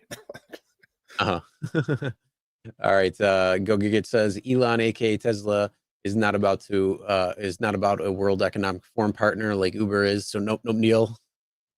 I don't know. We'll see. His charm is going to get charm could say something different. Charlie Horse is definitely not a full-time gig, though I can still make 40 to 50 per active hour. That's not saying much given fish cherry pick quite a bit for this to happen. 60K per year, 6 to 10 hours a day. Yeah, I mean, look, if you're out there 10 hours a day, that 40 to 50 looks like 25. So, I don't know. I mean, active hour, I don't think should be a measuring stick, but then some people use it. So it is what it is. Yep. We don't have an ice presence here in my small town, but I'm noticing more surge, but it's still worthwhile because Uber is lowering the base pay on rides with surge. Yes, Yeah. unfortunately. But there's also a thing that they're talking about, which could be a potential thing called self-deportation. So they are, some of the people are leaving before, ICE even shows up. So those are a few things there. All right. So we got a couple drivers in the chat right now. Let's bring them on for Driver's Corner. Let's talk about, tips for tips. So driver in San Diego, thanks for coming on. Keith, how you doing? What's going on with you guys? What's up? How you doing? And you go ahead and give us the tips to get tips. Yeah. Chris and what's your Sergio. tip percentage? Hey, Chris and Sergio, can you hear me okay? Yeah. Awesome. Hey, you guys. I'm Ivan. Sergio, I met you a while back up in the Bay Area with Gig Workers Rising. Oh, yeah, at the Vocalo meeting, right? Yeah, at the Bubble meeting, right? We met and we did that, and a lot has progressed and gone on, and eventually I got asked to lead the drivers into a new co-op called Fair Co-op. So I'm sure you guys have already heard about Fair Co-op, obviously, right? To a point, yeah. I get quite a few emails about it. To me, it's like, do a few tips and then we'll talk about it. Yeah, well, I just wanted to come on just because I know drivers have been hounding us, hounding Gig Workers Rising, hounding everybody in the organization to say, why aren't you guys talking about Fair? We just opened up the first airport in Sacramento, got opened by the first driver-led and driver co-owned in the entire state of California. I don't know if you guys knew that or not. I mean, with all the respect to you, I would talk about it. I know a lot about it, but this segment is for about how to get more tips. So if you don't have tips, all I'm telling you is that we do put rideshare companies on, other rideshare companies on, when we think when we think all the P's and all the T's are crossed and all the I's dotted. At the moment, to us, it's not there yet. However, there will be a time where we will definitely invite you guys on and talk about Fair Co-op. I would love for it to be on your show. And like I said, we're fully licensed. We're fully got our commercial insurance. We've been operating now 4.5 months in the state. We have like 10,000 drivers now already hounding us, going, why haven't they had you on? Why haven't they talked to you? And I told them, hey, they have to do their... I know the system. I know how the system is working. So the time will come, and then at that time we'll have a representative of the company on, and I don't think it's time yet. I'm the CEO, so can't get much higher than me at this point. So I'd be happy to be on the show. Sounds good. Awesome, you guys. All right, looking forward to it. All right, take care. He's not the CEO, by the way. He's a representative of the company. All right, Keith. So tell us tips to get more tips. And Keith is an ex-cop, by the way. Shout out to Ronaldo Benedict for calling out my mustache. Thank you very much. Back in the 70s, it looked like a porn stash. And how to get the tips. You got to have a clean car, guys. There's no ifs, ands, or buts about it. And another thing too, I just saw something on X about a guy wearing a mega hat. Did you catch that, Sergio or Chris? No, but I'm going to look it up now. Oh, the email you sent me? No, that was my NFL satire. It's 12 pages. Don't even think about opening that thing up. But I was right. Thanks for the warning. I predicted the revenge of the Bills because the Bills were absolutely ripped off the previous week. Yeah, they got ripped off pretty bad. Yeah. Okay. Mm-hmm.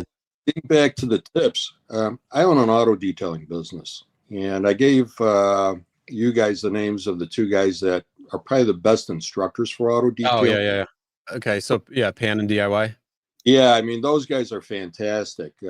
I've been detailing cars since '73, and these guys can teach you stuff that you don't know. As a matter of fact, Ivan from DIY just came up with a process where you're washing a car, waxing it, and what's called claying it in 21 minutes.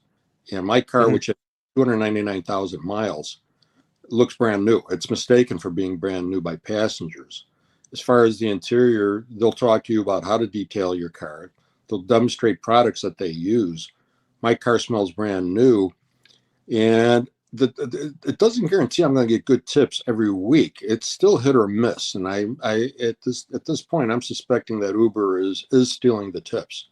I don't know. We can't prove that, but what is your tip percentage? Let's say out of 100 trips, how many do you get tipped on? Go from like as low as 8%. While with Lyft, I'm getting over 20%. Okay. Now, when I sent out that NFL newsletter several weeks ago, I ended up with like 40% of my income was tipping. It was very good. And I says, hey, maybe I found something here that's going to give me extra money every single week. Mm-hmm. And with the Super Bowl article, that was maybe 20%.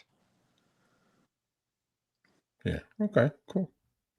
I mean, Yeah, having a clean car is definitely a big thing. And yes, I recommend those two channels.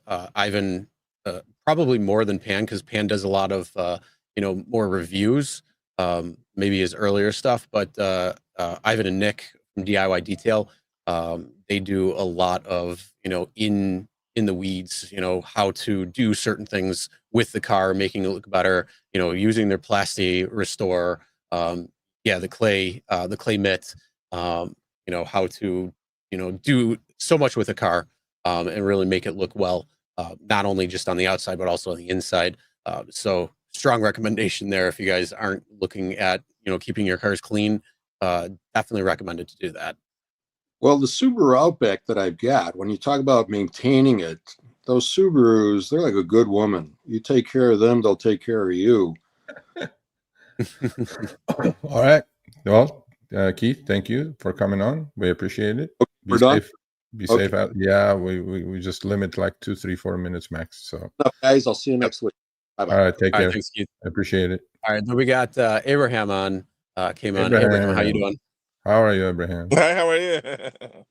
How's it going? Very good. How are you? Good. Nice to meet you guys. What city are you from? San Diego. San Diego. All right. Nice. Well, okay. So what's in your mind?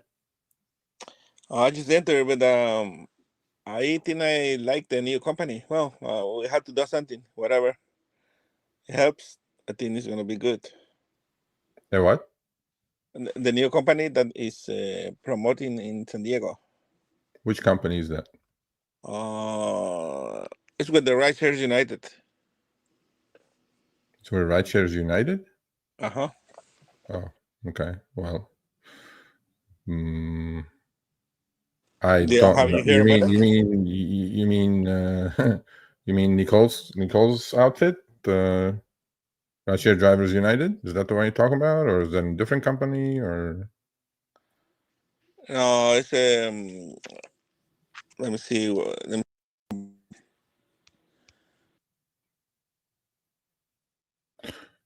Okay, Abraham, you don't even know the name of the company. All right, so let's move on. Okay, Sean. All right, sorry, Abraham. Look, here's the thing. If you want to, what we're doing is tips for tips. Yes. So if you're going to come on, talk about something else, sorry, we're not going to be able to talk about that because we're trying to keep it for different tips and things. So thank you for coming on. When we're ready to, when we're going to talk about certain things, by all means, but yeah, we want to kind of keep it on par. So if you're going to come on and say something that is not what we're talking about, we're just going to immediately boot you, and that's the way it is. So with that being said, let's bring on Sean. Sean, how are you? What's going on, guys? How you doing? I get to see your pretty faces, beautiful faces, looking all skinny. I'm getting a little skinnier here too. Yeah, I know. Look at that, both of you guys. Love it. Do you like the professional look, Sean, or do you like the shaved look? I like both, man. You're a handsome guy, so See, this is the kind of driver we need on. By the way, Sean was on our More Perfect Union video. He was one of the 7 drivers, one of the 7 chosen people on that one. yeah, it's only at 5 million views. That's all, right? Oh, I say. I think we made it to the top video probably now by now. Yeah, good stuff. But top tip for getting tips is don't expect too much from getting tips, meaning don't be giving out free waters all the time. Don't spend too much money on trying to get these tips, because at the end of the day, if you get disappointed, then it's not going to be worth it. Clean car, know the room, like know if they want to talk, they don't want to talk. A lot of people, I get tips from not even saying a word, just saying hello, how you doing, and if they see it, fine, okay, cool, I'm gonna leave you alone. Now, if they want to start talking, I'll start having a conversation with them. No worries whatsoever. That's how I maximize my tips. And honestly, that's going to work the best, right? Clean car and know your audience. Now, if the person is doing something and, they're on a phone call, turn down the radio a little bit. If you have the radio up, if they want to be on a phone call, let them be on a phone call. As long as they're not on speakerphone yapping about their personal life, who cares, right? Just read the room. Know your customer. Once you know your customer, you know what they appreciate. Man, I got a $120 tip. What was it? A couple months ago. And the guy appreciated the fact that I had a positive outlook on life, right? And I'm not trying to say I'm the most positive guy. I'm just saying I connected with the guy. He was talking about positivity, and I leaned into it, right? And it was about an hour drive. I was back from LAX, and we connected. Man, I felt great. Am I going to get $120 every time? No, but don't expect the world. Don't think that free water is going to get you tips all the time. It's about the way you treat the customer and know their personality. Understand, once they get in the room, feel the energy out. See how they're reacting to what you're saying. If they're not very reactive, tone it down a little bit. If they start talking, then put your input in. But don't over input. Don't put your own perspective on things. Start talking about over talking them and stuff like that. It doesn't work. Keep it simple, you guys. That's all. Yeah, I agree with you. And the most important thing is, to me, like you said, most of my tips come from quiet trips, right? Yep. And for me, I think where I got the most tips is being a good listener, as opposed to yacker. A therapist too, right? A little bit. Yeah. Yep. All right. Hi. Everything else good, Sean? Everything else is good, man. Business is going good. I went out on a few Uber trips. I saw the rates. I said, forget this, man. I think I might just retire from Uber. What's your tipping percentage, would you say? I would say about 30% of the rides give me tips. That's pretty high. You're way above. No, it is pretty high. It's pretty high. Now, are they wonderful, amazing tips that make up for the trash that we get as far as offers are concerned? No, but it is what it is at the end of the day. Yeah, I agree. Yeah. All right, thank you, buddy. Much appreciated. All right, guys, have a good one. All right, have a good one. Thanks.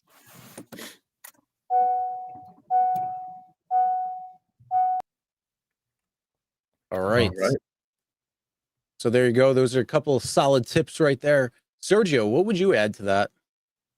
I agree with most of the stuff that Sean said. Read the room is most important.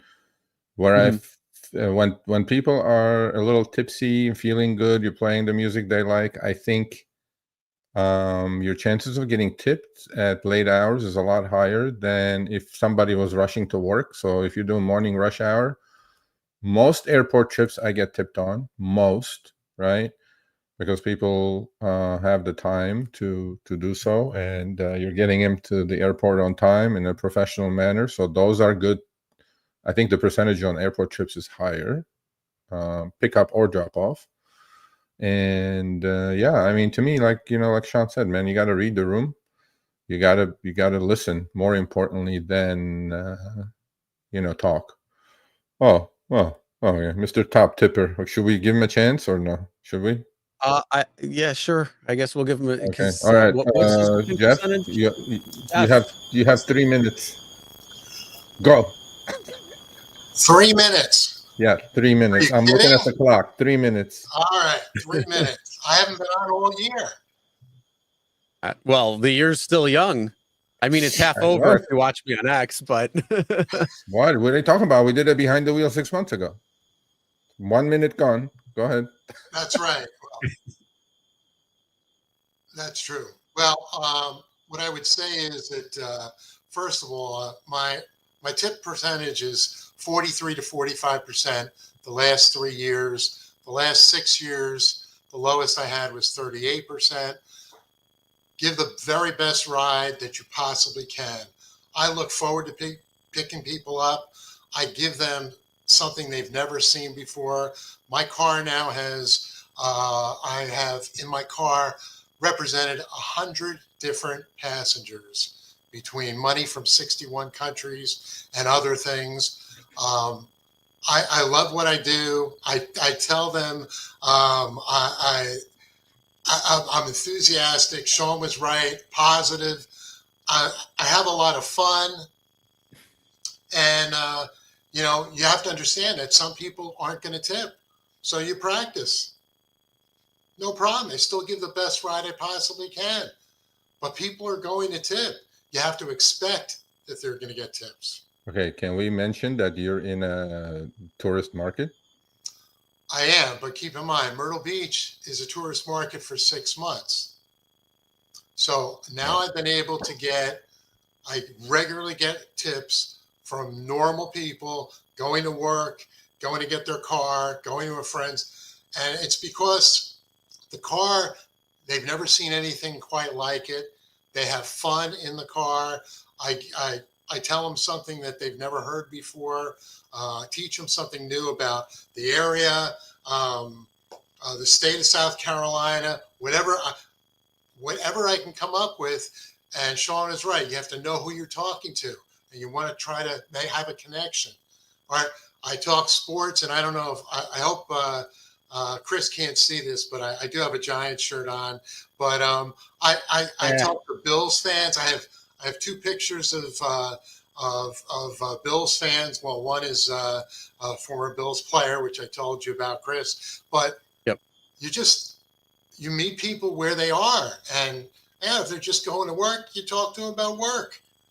And I give them stuff I give them stuff that they can relate to from where they live, what they do, and it's just a lot of fun. And you definitely can. Look, I know Jeff for a while now, at least a couple, 3 years now. We have done an article with Jeff. So if you go to the rideshareguy.com, and this driver accepts 100% of the tips, that's him. But yeah, I also know his numbers, and he knows his numbers, and he is true. Yeah, he's probably the highest tip percentage in the U.S. when it comes to percentages of trips getting tipped. Your time is up, Jeff, but I love you. I love you. Much respect to you. Thank you for coming on. All right, guys. Well, hey, keep up the good work. Hey, take care. All right, thanks, Jeff. Bye. Bye. That's it. All right, so that was Jeff. Yes, he probably definitely has the highest percentage when it comes to being tipped. So listen to him. You don't have to take every single ride, but there it is. So that was a couple of good tips when it comes to the different tippers that are getting some extra tips and having a couple of things. Reading the room is definitely key. Absolutely, 100%. It can be the difference between no tip and 1 star, or 5 star and tip. So reading the room, knowing the room, understanding the room is definitely something that can put you much more ahead of another driver than anything else. Yeah. All right. Jeff, Anything more to say there, Sergio? No, I'm reminded just that Jeff, I'm reading the chat line. Jeff is a published author. He wrote a book, his 10,000 stories, tips, and it's worthwhile read. It's a good read. In fact, we did send a copy to Dara. I don't know if he got it or not, but hey. No, nothing else to say. We're going to have a couple of interesting guests coming up. Hopefully, we'll announce that shortly. What else? yeah, no, it's all good. And when, life goes on, man, all these earnings and this and that, the most important thing in life is family, health, safety. You got to watch out for those. Rideshare ain't going anywhere. No need to get pissed off or upset about this or upset about that. And nobody's putting a gun to anybody's head to do this. So there you go. Yep. All right. With that being said, it was great seeing everybody in the chat, and hopefully you guys got a couple of things out of this Gridwise gig report and a couple of the other things. And yes, check out Voom. If you have more questions about it, check out Voom. Link's going to be in the description below. So if you have any problems with Gap, it's just like a dash camera. It's one of those things that you need. You don't want to get caught without, because in the event something happens, you want to make sure you're covered, because $2,500 or paying 100% out of pocket because your insurance company isn't going to pay for it because you're on accepting rides, so they're looking at it as you are using your vehicle for commercial purposes or for monetary gain. You don't have the proper insurance to be able to be there. Our coverage isn't covering that. And then Uber is like, nah, you don't have somebody in the car, you're not on the way to get a ride. So that is a little area, especially if you're driving around. You should be parked, but if you're not, if you're driving to Surge, if you're driving whatever you're doing and driving aimlessly around, you don't want to get caught in an accident at that point. So yeah, check it out, Voom, and a couple of the other resources that we have on the channel in the description. So with that being said, have a great rest of your week, and we'll see you guys next week.